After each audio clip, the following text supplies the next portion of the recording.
ये कहानी शुरू होती है साउथ जॉर्डन के दूर दराज रेगिस्तान से और साल होता है सन 1916। ये वो वक्त था जब दुनिया में वर्ल्ड वॉर 1 का कहर अपने पीक पर था। यहाँ हमें एक लड़के को दिखाया जाता है जिसका नाम थीब है। उसके पास एक गधा भी है। वो अपने बड़े भाई हुसैन के साथ इसी बियर्ड में रहता है। इनके माँ बाप काफी पहले ही गुजर गए। ये दोनों भाई हुआई ट्राइब से हैं जिसे बीडू ट्राइब भी कहते हैं। बीडू एक नोमेडिक अरब ट्राइब है जो कि अराबियन पेनिनसुला के डेजर्ट रीजन में पाए जाते हैं। दरअसल नोमेडिक उनको कहा जाता है जिनका कोई एक ठिकाना नहीं होता। ये सालों साल उसी बियर्ड रेगिस्तान में अपने सफर पर रहते हैं। इनका असली काम होता है पिलग्रिम्स को उनकी मंजिल तक पहुंचाना, क्योंकि इन्हें रास्तों की अच्छे से जानकारी होती है। इनके पास तो ऊंट भी होती हैं और एक राइफल भी। टाइम मिलने पर हुसैन कभी कभी थीब को निशाना लगाना भी सिखाता है। दरअसल वो थीब से बहुत प्यार करता है। उसके माँ बाप के जाने के बाद एक वही उसका सब कुछ है। यहाँ पर कैंप लगाकर कुछ और भी नोमेडिक शेख्स होते हैं जो रात बिताने के लिए आपस में जुआ खेल रहे होते हैं। उसी रात कैंप में 2 लोग और आते हैं। ये दोनों भी मुसाफिर हैं। इनमें से एक शेख और दूसरा एक ब्रिटिश ऑफिसर होता है। इस ब्रिटिश ऑफिसर का नाम एडवर्ड है। दरअसल इन दोनों को अरब रिवोल्ट ग्रुप से मिलना है। वो शेख जो ब्रिटिश ऑफिसर के साथ होता है वो अपना नाम मर्जी बताता है, जो कि एडवर्ड को गाइड करके अरब रिवोल्ट ग्रुप के पास ले जा रहा है। थीब ने आज से पहले किसी भी गोरे को नहीं देखा होता है, क्योंकि वो ब्रिटिशर दिखने में दूसरों से बहुत अलग होता है। उसके रंग से लेकर उसके कपड़ों तक वो यहाँ के लोगों से बहुत ज्यादा अलग होता है। साथ ही उसकी लैंग्वेज भी मुख्तलिफ होती है। अब यहाँ पर मर्जी और एडवर्ड की काफी खातिरदारी की जाती है। थीब बार बार एडवर्ड की तरफ देखता है क्योंकि वो बहुत क्यूरियस होता है। इसके बाद रात को ये इन दोनों मेहमानों के लिए खाना बनाते हैं, पर एडवर्ड को शायद खाने का स्वाद पसंद नहीं आता है, इसीलिए वो उठ जाता है। इसके बाद थीब उसके हाथ धुलवाता है। रात को मर्जी थीब के बारे में एक आदमी से पूछता है। वो आदमी उसे बताता है कि थीब के फादर काफी पहले ही गुजर गए, जो कि इस कबीले को लीड करते थे। यहाँ पर एडवर्ड शेख को सिगरेट ऑफर करता है। थीब बार बार अपने भाई हुसैन से पूछता है कि आखिर उसे एडवर्ड ने क्या कहा और ये किस तरह की लैंग्वेज है जो ये बोल रहा है। रात को थीब सोए हुए एडवर्ड को देखने लगता है। दरअसल रेगिस्तान में रात को ठंड बहुत ज्यादा होती है, इसीलिए वो काफी लंबी सांसें ले रहा होता है। अगली सुबह थीब अपने हाथों में आईना पकड़े एडवर्ड की तरफ देख रहा होता है। वो एडवर्ड से पूछता है कि क्या तुम कोई राजकुमार हो, पर एडवर्ड को उसकी लैंग्वेज बिल्कुल भी नहीं आती। यहाँ पर थीब उसकी रखी हुई चीजों को उठाकर देखने लगता है। तभी उसकी नजर पास ही में रखे एक संदूक पर पड़ती है और वो उसे देखने लगता है। अब इससे पहले कि थीब उस संदूक को खोलता है, तभी एडवर्ड उस पर चिल्लाता है और उसे संदूक छीन लेता है। थीब डर कर अपने भाई के पास चला जाता है। यहाँ पर हमें पता चलता है कि मर्जी और एडवर्ड को रोमन वेल तक पहुंचना है, जहां उन्हें अरब रिवोल्ट के कुछ लोग मिलेंगे, पर उसके लिए इन्हें किसी गाइड की जरूरत होती है। यहाँ पर इन्हें एक आदमी बताता है कि रोमन वेल पिलग्रिम्स के रास्ते में है, पर जब से ऑटोमन रेलवे आया है तब से लोगों ने उस रास्ते का इस्तेमाल करना छोड़ दिया है, क्योंकि वहाँ पर हर वक्त डाकू नजर गड़ाए बैठे रहते हैं। मर्जी के रिक्वेस्ट करने पर शेख मर्जी से कहता है कि हुसैन उन्हें रोमन वेल तक पहुंचा देगा। थीब ये सब चुप कर सुन रहा होता है। इसके बाद ये तीनों अपने सफर के लिए निकल पड़ते हैं। अपने भाई को जाता देख थीब काफी उदास हो जाता है, क्योंकि वो भी अपने भाई के साथ सफर पर जाना चाहता था। अब जब वो थोड़ी दूर पहुंचते हैं तो थीब अपने गधे पर बैठकर उनकी तरफ निकल पड़ता है। उसे जाते जाते शाम हो जाती है, पर हुसैन उसे कहीं नहीं दिखता। यहाँ तक आते आते थीब का गधा भी थक चुका होता है, इसीलिए वो उस पर से उतरकर उसे खींचने लगता है, लेकिन गधा आगे नहीं बढ़ता। वो गधे को खींचने की काफी कोशिश करता है, लेकिन इसका कोई फायदा नहीं होता। इसीलिए थीब उसकी रस्सी छोड़कर वहाँ से अपने भाई की खोज में निकल पड़ता है। थोड़ी दूर जाकर उसे ऊंट के ताजा पैरों के निशान दिखाई देते हैं। थीब उन्हीं पैरों के निशानों को फॉलो करते हुए आगे बढ़ता जाता है। अब थोड़ा सफर करने के बाद आगे रेगिस्तान खत्म हो जाता है और आगे सिर्फ बंजर जमीन होती है, यानी कि वो जिन ऊंटों के निशानों को फॉलो करते हुए यहाँ तक पहुंचा था वो अब दिखना बंद हो गए। मतलब कि अब थीब को खुद ही डिसाइड करना होगा कि उसे किस तरफ जाना है। थीब को यहाँ पर चलते चलते अब अंधेरा होने वाला होता है कि तभी उसकी नजर दूर जलती हुई आग पर पड़ती है। थीब जब वहाँ पर जाता है तो वो देखता है कि वहाँ पर उसका भाई हुसैन और उसके साथी हैं, यानी मर्जी और एडवर्ड। वीडियो में आगे बढ़ने से पहले आप सबसे रिक्वेस्ट है कि मेरे 99% व्यूवर्स वीडियो तो देखते हैं लेकिन चैनल को सब्सक्राइब नहीं करते और ना ही वीडियो को लाइक करते हैं, तो आप सबसे रिक्वेस्ट है कि मेरे चैनल को सब्सक्राइब और वीडियो को लाइक लाजमी से कर दिया करें। अगली सुबह मर्जी और एडवर्ड के बीच में बहस चल रही होती है कि वो थीब को अपने साथ आगे के सफर में ले या नहीं, क्योंकि आगे काफी खतरा है। दरअसल इनके लिए सबसे बड़ी प्रॉब्लम ये होती है कि थीब वापस कैसे जाएगा। अगर हुसैन अपने भाई को वापस कैंप ले गया तो वो दोनों अपनी मंजिल तक नहीं पहुंच पाएंगे। इसीलिए अब इनके पास कोई दूसरा ऑप्शन नहीं होता है सिवाय थीब को अपने साथ ले जाने के। अब ये सभी एक वैली से होकर गुजरने लगते हैं और आगे एक जगह रुक जाते हैं, क्योंकि यहाँ पर डाकुओं का खतरा है। लेकिन एडवर्ड को किसी भी हालत में अपनी मंजिल तक जल्द से जल्द पहुंचना है, इसीलिए वो आगे बढ़ने लगता है। रात को ये एक जगह रुक जाते हैं। थीब एडवर्ड की वॉच को देखने लगता है जिसमें उसकी वाइफ की तस्वीर लगी होती है। वो चाह कर भी उसे कुछ पूछ नहीं सकता, क्योंकि ना एडवर्ड को थीब की लैंग्वेज समझ आती है और ना ही थीब को एडवर्ड की। इसके बाद मर्जी गाने गाने लगता है, जिसे सुनकर ये सभी वहीं सो जाते हैं। अगली सुबह ये दोबारा अपना सफर शुरू करते हैं। इनका गर्मी से बहुत बुरा हाल होता है, साथ ही सफर भी काफी लंबा है। है। अब काफी दूर चलने के बाद इन्हें 6 लोग ऊंट पर सवार दिखाई देते हैं, जिन्हें देखकर ये सब रुक जाते हैं क्योंकि इन्हें पता है कि ये जगह सेफ नहीं है, ये डाकू भी हो सकते हैं। लेकिन ये ज्यादा देर तक रुक कर अपना टाइम जाया नहीं करना चाहते, इसीलिए वो आगे बढ़ जाते हैं और आगे ये एक जगह स्टे करते हैं जहाँ पर हुसैन खाने के लिए रोटियां पका रहा होता है। थीप की नजर अभी भी एडवर्ड के संदूक पर होती है क्योंकि वो उसे खोलकर देखना चाहता है कि आखिर उसके अंदर क्या है। वो अपने भाई से पूछता है कि मैं जब भी उस छोटे संदूक को छूने की कोशिश करता हूँ तो एडवर्ड को गुस्सा क्यों आता है। उसका भाई उसे बताता है कि वो उस संदूक में सोना रखते हैं। इसके बाद थीप जब उस संदूक के पास जाता है तभी एडवर्ड उसे धक्का देकर वहाँ से हटा देता है, जिससे हुसैन को बहुत गुस्सा आता है और उसकी एडवर्ड के साथ हाथापाई हो जाती है क्योंकि वो बर्दाश्त नहीं कर सकता कि कोई थीप को हाथ लगाए। तभी यहाँ पर मर्जी आता है और इन दोनों को शांत करता है। हुसैन भी थीप को समझा देता है कि वो दोबारा उस संदूक को हाथ ना लगाए। इसके बाद ये आगे के सफर पर निकल पड़ते हैं। थोड़ी देर बाद ये सभी उस रोमन वेल तक पहुंच जाते हैं। दरअसल मर्जी से यहाँ उसके साथी मिलने आने वाले होते हैं, लेकिन इन्हें यहाँ पर डाकुओं का भी खतरा होता है, इसीलिए मर्जी और हुसैन अपने चारों तरफ नजर रखने लगते हैं। अब यहाँ पर एडवर्ड कुएं से पानी निकालकर अपना मुंह धोने लगता है, पर तभी अचानक वो देखता है कि पूरा पानी खून से लाल हो चुका है। जब ये सब कुएं के अंदर देखते हैं तो अंदर 2 लाशें पड़ी होती है, जिससे ये समझ जाते हैं कि ये डाकुओं का काम है और अभी भी इन पर नजर रखी जा रही है। इसके बाद ये सभी वहाँ से भागने लगते हैं। थोड़ा आगे जाने के बाद इन्हें कुछ लोग ऊंटों पर आते दिखाई देते हैं, लेकिन ये मर्जी के आदमी नहीं होते हैं क्योंकि मर्जी ने उनसे इशारों में सिग्नल मांगा पर इसका उसे कोई जवाब नहीं मिला होता। यहाँ इन्हें समझ में आ जाता है कि ये लुटेरे हैं। ये सभी वहाँ से भागने लगते हैं। रात को ये एक जगह रुक जाते हैं क्योंकि बाहर काफी तेज रेतीला तूफान चल रहा होता है। इसके बाद मर्जी और एडवर्ड के बीच में एक बार फिर से बहस होने लगती है। एडवर्ड कहता है कि हम इन दोनों को अब और अपने साथ नहीं ले जा सकते। मर्जी कहता है कि वो इन्हें ऐसे नहीं छोड़ सकता क्योंकि वो इन्हें यहाँ अपनी जवाबदारी पर लाया है। थीप और हुसैन इन दोनों की कोई भी बात नहीं समझते हैं क्योंकि ये दोनों इंग्लिश में बात कर रहे होते हैं। अगली सुबह मर्जी और एडवर्ड वहाँ से निकल रहे होते हैं। हुसैन के पूछने पर मर्जी उसे बताता है कि उनका सफर यहीं तक था, अब वो अपने कैंप वापस लौट सकते हैं। यानी कि एडवर्ड ने मर्जी को कन्विंस कर लिया कि वो आगे का सफर अकेले ही तय करेंगे। उनके जाने के बाद हुसैन अपना सामान पैक करना शुरू कर देता है। दरअसल वो भी उनके साथ जाना चाहता है क्योंकि उसे पता है कि एडवर्ड और मर्जी इस भीड़ में भटक सकती है और ना ही उन्हें अच्छे से यहाँ की जानकारी है, क्योंकि अगर ये इस रेगिस्तान में भटक गए और इनको सही रास्ता ना मिला तो ये प्यास की वजह से मारे जाएंगे। थीप उसके साथ जाने से मना कर देता है, लेकिन थोड़ी बहस के बाद आखिरकार थीप मान जाता है और ये दोनों एडवर्ड और मर्जी को फिर से ज्वाइन कर लेते हैं। अब इसके थोड़ी देर बाद एक दूसरे कुएं के पास पहुंचते हैं। ये सब के सब बहुत प्यासे हैं। अब जैसे एडवर्ड कुएं से पानी निकालकर पीना शुरू करता है तभी एक गोली एडवर्ड के सीने में आकर लगती है, जिससे उसकी वहीं पर ही मौत हो जाती है। गोली की आवाज सुनकर मर्जी और ये दोनों भाई यहाँ वहाँ भागने लगती हैं। दरअसल ये वही लुटेरे हैं जिनका इनको डर था, जो इनको फॉलो करते हुए अब इन तक पहुंच चुके हैं। मर्जी जाकर एडवर्ड की बॉडी को खींचने लगता है कि शायद एडवर्ड अभी भी जिंदा है, लेकिन तभी अचानक एक गोली आकर मर्जी के सर में लगती है, जिससे उसकी वहीं पर ही मौत हो जाती है। अब यहाँ सिर्फ हुसैन और थीप बचे हैं और अब इनका यहाँ से बच के निकल पाना भी काफी मुश्किल है, क्योंकि जहाँ इनके ऊंट खड़े होते हैं वहीं पर लुटेरे भी खड़े होते हैं और बिना ऊंट के यहाँ से भागना यानी मौत को दावत देना। ये दोनों भाई भागकर चट्टानों के ऊपर चढ़ जाते हैं और हुसैन वहाँ से उन पर गोलियां चलाता है, जिससे 2 डाकू मारे जाते हैं। असल में डाकुओं ने इन दोनों को सरेंडर करने का कहा होता है, लेकिन इन्होंने सरेंडर नहीं किया क्योंकि हुसैन को पता है कि सरेंडर करने पर भी ये इन दोनों को मार देंगे और अगर ये जिंदा बच भी गए तो बिना ऊँटों के ये अपना सफर तय नहीं कर पाएंगे, क्योंकि रेगिस्तानी सफर बिना ऊँटों के तय नहीं किया जा सकता। अब धीरे धीरे शाम हो जाती है और देखते देखते पूरी वैली में एक घना अंधेरा छा जाता है। उन लुटेरों की आवाज से इन्हें ऊपर तक सुनाई दे रही होती है। रात को हुसैन थीप से कहता है कि अगर मुझे यहाँ कुछ हो जाता है तो तुम चट्टानों के ऊपर चले जाना और खतरा टलने के बाद कुएं के पास इंतजार करना, वहाँ कोई ना कोई मुसाफिर उसकी मदद को जरूर आएगा। दरअसल हुसैन को ये अच्छे से मालूम है कि ये डाकू उसे जिंदा नहीं छोड़ेंगे, क्योंकि इसने उनके 2 आदमियों को मारा है। साथ ही डाकुओं ने इनकी लोकेशन भी देख ली है कि ये कहाँ पर छुपे हैं, इसलिए वो अपने भाई को समझा रहा होता है। तभी अचानक वो डाकू इनके ऊपर गोलियां चलाते हैं। वो थीप को लेकर वहाँ से भागने लगता है कि तभी हुसैन को गोली लग जाती है और उसकी वहीं पर ही मौत हो जाती है। थीप वहाँ से भागने लगता है और अंधेरा होने की वजह से उसे कुएं का पता नहीं चलता और वो उसी कुएं में गिर जाता है, लेकिन वो कुएं की रस्सी पकड़ लेता है और उसके सहारे लटक जाता है। एक डाकू ने उसे देख लिया था और वो कुएं के अंदर कई गोलियां चलाता है, लेकिन पत्थर की आड़ की वजह से थीप को गोली नहीं लगती, इसीलिए वो उस कुएं की रस्सी काट देती है, जिससे वो अगर जिंदा बच भी गया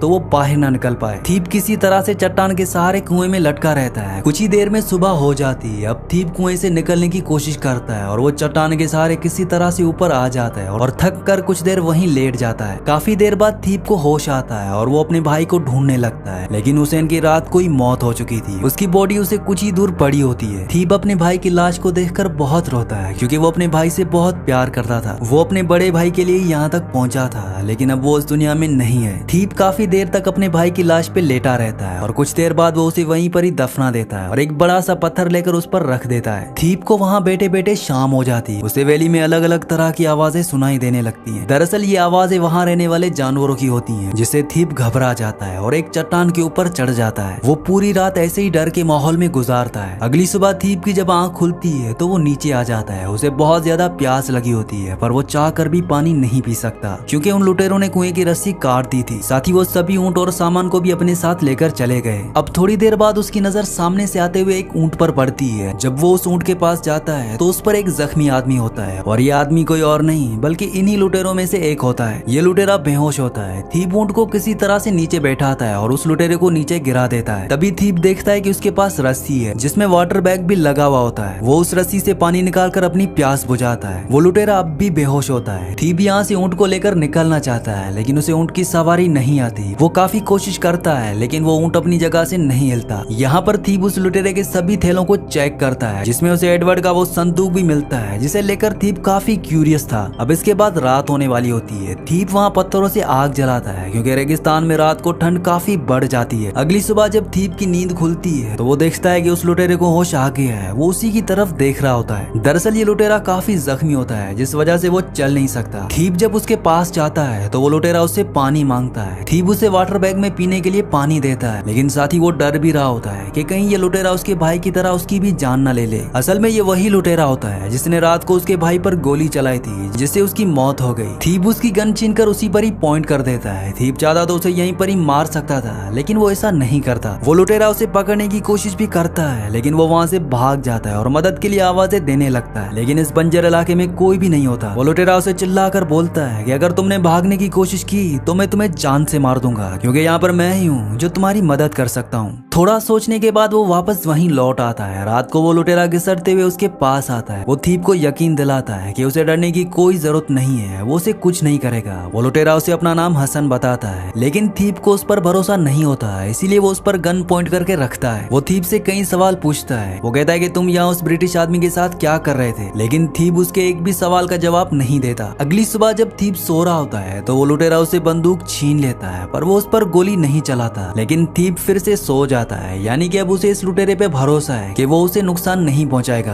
कुछ देर बाद थीप रोटी बनाता है जिसमें से आधी रोटी वो उस लुटेरे को भी देता है। साथ ही उसे वार्निंग भी देता है कि वो उसे धोखा देने की बिल्कुल भी कोशिश ना करे। इसके बाद वो लुटेरा खंजर की मदद से अपने पैर में लगी गोली को निकालने लगता है लेकिन वो उसे निकाल नहीं पाता, इसीलिए वो थीप से मदद मांगता है। थीप किसी तरह से उसके पैर की गोली निकाल देता है। वो थीप को खंजर गर्म करके लाने को कहता है। साथ ही वो उसे गन भी वापस दे देता है कि अगर इन पर कोई मुसीबत आ जाए तो वो उसका सामना कर सके। इसके बाद वो गर्म खंजर को अपनी चोट पर लगाता है जिससे वो एक बार फिर से बेहोश हो जाता है। थीप वहीं बैठकर उसके होश में आने का इंतजार करता है। कुछ ही देर में उसे होश आ जाता है। उसके पास एडवर्ड के सिगरेट और लाइटर भी होते हैं। यहाँ पर हमें पता चलता है कि इसके लुटेरे साथियों ने उसे धोखा दिया। वो उसे जख्मी हालत में छोड़कर यहाँ से चले गए। अगले दिन ये अपने सफर पर जाने की तैयारी करते हैं। थीप अपने भाई से आखिरी अलविदा कहता है। इसके बाद वो ऊंट पर उस लुटेरे के साथ बैठकर अपने सफर पर निकल पड़ता है। इन्हें सफर में चलते चलते रात हो जाती है। यहाँ पर रात का अंधेरा होने के बावजूद भी सब कुछ साफ दिखाई दे रहा होता है। ये वेस्ट की तरफ अपना सफर जारी रखते हैं। अगली सुबह ये खुद को ऑटोमन रेलवे के ट्रैक पर पाते हैं और वो उसी ट्रैक को फॉलो करते हुए रेलवे स्टेशन की तरफ आगे बढ़ने लगते हैं। वो लुटेरा उसे बताता है कि यही रेलवे ट्रैक उनकी बर्बादी की वजह है जो कि अंग्रेजों ने बनाया है। इस रेलवे का इस्तेमाल पिलग्रिम्स और ऑटोमन सोल्जर्स करते हैं। जो सफर ऊंटों पर महीनों में तय किया जाता था अब वो सफर एक हफ्ते में तय किया जा सकता है। अब वहाँ पर इन्हें कुछ अरब रेवोल्यूशनरीज मिलते हैं जो कि ऑटोमन्स के खिलाफ लड़ रहे होते हैं। ये सभी एक ब्रिटिश ऑफिसर की तलाश कर रहे होते हैं जिसके साथ मिलकर इन्होंने रेलवे स्टेशन पर अटैक का प्लान किया था। दरअसल वो ब्रिटिश ऑफिसर और कोई नहीं बल्कि एडवर्ड होता है जिसकी अब मौत हो चुकी है। ये उससे पूछते हैं कि तुम कौन हो। हसन यानी कि लुटेरा इनसे झूठ बोलता है। वो कहता है कि मैं एक गाइड हूँ जो मक्का जाने वाले मुसाफिरों को सही रूट दिखाता हूँ। वो उसे पूछते हैं कि मुसाफिर कौन है तो वो बताता है कि उसके पीछे बैठा लड़का ही मुसाफिर है, लेकिन वो उसे बताते हैं कि मक्का बिल्कुल उसकी उलट तरफ है, तुम गलत रास्ते से सफर कर रहे हो। यहाँ पर उसके पास जो ब्रिटिश गन होती है वो उसे देख लेता है जिससे इन्हें इन पर शक हो जाता है। हसन इन्हें बताता है कि ये गन उसने इजिप्ट से खरीदी थी लेकिन वो उसका यकीन नहीं करते। वो इस बारे में थीप से पूछते हैं कि क्या उसने किसी ब्रिटिश ऑफिसर को यहाँ आसपास देखा है, लेकिन थीप इस बात से साफ इनकार कर देता है। इसके बाद ये अरब रिवोल्ट ग्रुप के लोग अपने रास्ते चले जाते हैं। रात को ये दोनों एक जगह स्टे करते हैं। हसन थीप को अपने सफर से जुड़े कई किस्से सुनाता है। वो कहता है कि वो पूरा अरब वर्ल्ड घूम चुका है। थीप अब हसन के साथ खुद को सेफ महसूस करता है लेकिन उसे अपने भाई की मौत का बहुत दुख है। अगली सुबह ये एक बार फिर से उसी ट्रैक को फॉलो करते हुए आगे बढ़ते हैं। वहाँ पर काफी अरब रिवोल्ट्स की लाशें पड़ी होती हैं, जो ब्रिटिशर्स के साथ मिलकर ऑटोमन एम्पायर से जंग लड़ रहे थे। कुछ देर बाद वो रेलवे स्टेशन पहुंच जाते हैं। हसन अपनी गन को ऊंट के थैले में रख देता है और थीप को वहीं बाहर इंतजार करने को कहता है। अंदर वो ऑटोमन ऑफिसर से मिलने जाता है। थीप भी उसके पीछे जाता है। हसन उस ऑटोमन ऑफिसर को कुछ सामान देता है जो कि एडवर्ड का कीमती सामान था, जैसे कि उसकी वॉच, कुछ दस्तावेज और साथ ही वो लकड़ी का बॉक्स, जिसको खोलने के लिए थीप क्यूरियस था। जब वो ऑफिसर उस बॉक्स को खोलता है तो वो देखता है कि अंदर एक डेटोनेटर है, यानी कि उस बॉक्स में एक तरह का डायनामाइट था जिसे वो रेलवे ट्रैक को उड़ाने वाले थे। और ये बॉक्स लेकर एडवर्ड अरब रिवॉर्ड के पास जा रहा था, लेकिन उसे आने में देर हो गई, जिस वजह से सभी सोल्जर्स मारे गए। एडवर्ड थीप को इसलिए बॉक्स छूने नहीं दे रहा था क्योंकि इसमें एक डायनामाइट था। जब वो ऑफिसर उसे पूछता है कि ये सारी चीजें तुम्हें कहाँ से मिली, तो हसन एक बार फिर से झूठ बोलता है। वो कहता है कि ये सब उसने इजिप्ट से खरीदा था। अब इस सामान के बदले वो ऑफिसर उसे चांदी के सिक्के देता है। वो ऑफिसर थीप को भी अपने पास बुलाता है। वो उसे एक चांदी का सिक्का देना चाहता था, लेकिन हसन उस ऑफिसर को मना कर देता है और कहता है कि ये मेरा बेटा है। यहाँ पर थीप को पता चलता है कि हसन कितना मक्कार और धोखेबाज किस्म का इंसान है। वो ऑफिसर फिर भी थीप को सिक्का देना चाहता है, लेकिन थीप सिक्का लेने से मना कर देता है और सभी सिक्के हसन ले लेता है। इसके बाद थीप बाहर आकर ऊंट के थैले से गन निकालता है और हसन के बाहर आने का इंतजार करता है। हसन सिक्के गिनते हुए बाहर आता है और जब वो सामने देखता है तो थीप उसकी तरफ बंदूक ताने खड़ा होता है। हसन समझ जाता है कि इस बार उसकी मौत पक्की है और तभी थीप उस पर गोली चला देता है और हसन की वहीं पर ही मौत हो जाती है। दरअसल थीप अपने भाई की मौत के सदमे से अभी तक उबर नहीं पाया था, इसीलिए वो हसन को मारकर अपने भाई की मौत का बदला ले लेता है। जब वो ऑफिसर बाहर आता है तो थीप उसे बताता है कि इस आदमी ने उसके भाई को मारा था। इसके बाद वो ऑफिसर थीप को वहाँ से जाने का कहता है। वो उस ऊंट पर सवार होकर उस पीहड़ में निकल पड़ता है। उसे कुछ नहीं पता कि वो किस तरफ जाए। वो अपने कैंप भी नहीं लौट सकता क्योंकि वहाँ भी अब उसका कोई नहीं है। वो सामने बड़े रेगिस्तान की तरफ देखने लगता है और इसी सीन के साथ इस कहानी का एंड हो जाता है। अगली कहानी आप किस मूवी पर सुनना चाहते हैं मुझे नीचे कमेंट्स में जरूर बताना, और अगर ये वीडियो आपको पसंद आई हो तो इस वीडियो को लाइक लाजमी से कर देना और चैनल को भी सब्सक्राइब कर देना।